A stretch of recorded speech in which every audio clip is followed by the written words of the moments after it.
Tanya. We will be given to follow paramedical institution and technology. No, this place has been given by the ADC. It's some private institution. No, we have given it to them for 5,000. Look, they have subletted to the power department.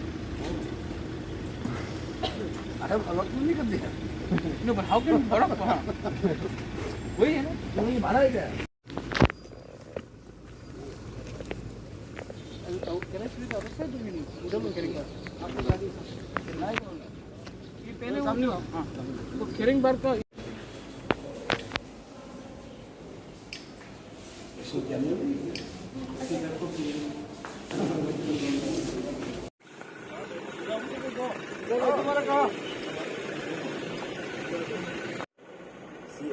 CEO ছিল, রাজ্য সরকার অনেক পদাধিকারীরা ছিলেন।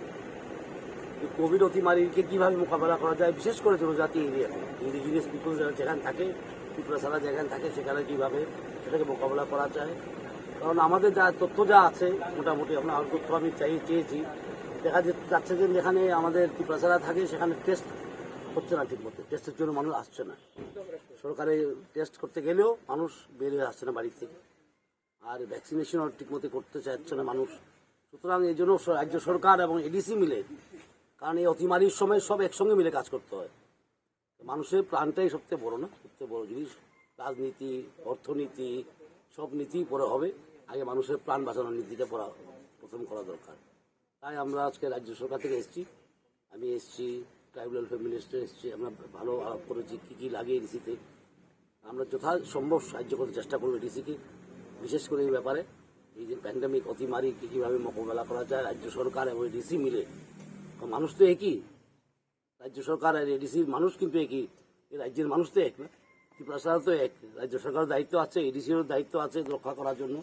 আমরা সকলে মিলে কীভাবে এই বিপদের সময়টাকে মোকাবেলা করা যায়, কীভাবে ভ্যাকসিনেশন বাড়ানো যায়, কীভাবে অ্যাওয়ারনেস সচেতন করতে পারি আমরা ত্রিপুরা টেস্টিং করে, ভ্যাকসিনেশন যেমন করে।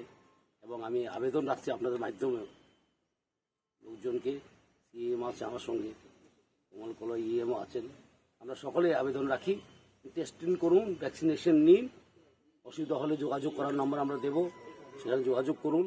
আমরা সকলে আপনাদের পাশে আসি, এডিসি হোক, রাজ্য সরকারই হোক, আমরা চাই মানুষ স্বতঃস্ফূর্তভাবে ভ্যাকসিনেশন নেয় এবং টেস্টিং করে। সেই জন্য মিটিংটা হয়েছে, খুব ভালো পরিবেশে মিটিং হয়েছে, এবং কীভাবে সমন্বয় করে তুলতে হয় বিভিন্ন বিষয়ে সেটা নিয়ে আলোচনা হয়েছে। আবার আসবো, আবার মিটিং হবে। হবে যে আমরা এই যে পাওয়ার লাইনগুলো অনেক পুরানো হয়ে গেছে, এটার উপরে আমরা কি করছি, সৌভাগ্যও করেছি, আইপিডিএস বলে প্রোগ্রাম আছে, এটাও করেছি আমরা। সুতরাং এই লাইনগুলিকে নতুন করতে হবে। এর জন্য 1925 কোটি টাকা আমি এডিবি থেকে চেয়েছি, ওরা স্যাংশনও করে দিয়েছে। সেটা আসলে নতুন ট্রান্সফর্মার বসবে, নতুন কেবল বসবে, তাহলে হুক লাইন লাগানো যায় না, নতুনভাবে আমরা আবার করব। কিন্তু এখনও আমি আমার স্টাফদেরকে বলি, কারেন্ট যেতেই পারে, কারণ বর্ষা আছে, রাবার গাছ আছে ত্রিপুরার, যেখানে রিস্টোর যেমন হয়ে যায়, আবার যেমন ঠিক করে দেখুন তাড়াতাড়ি সেটার উপরে যেমন চলতে। আমার যে এমডি আছে ওকে বলা হয়েছে, এবং এই টাকাটা পেলে আমরা স্যাংশন হয়ে টাকাটা আসা মাত্র বাকি, আসলে আমরা নতুনভাবে আবার সাজাবো পুরো ডিপার্টমেন্ট।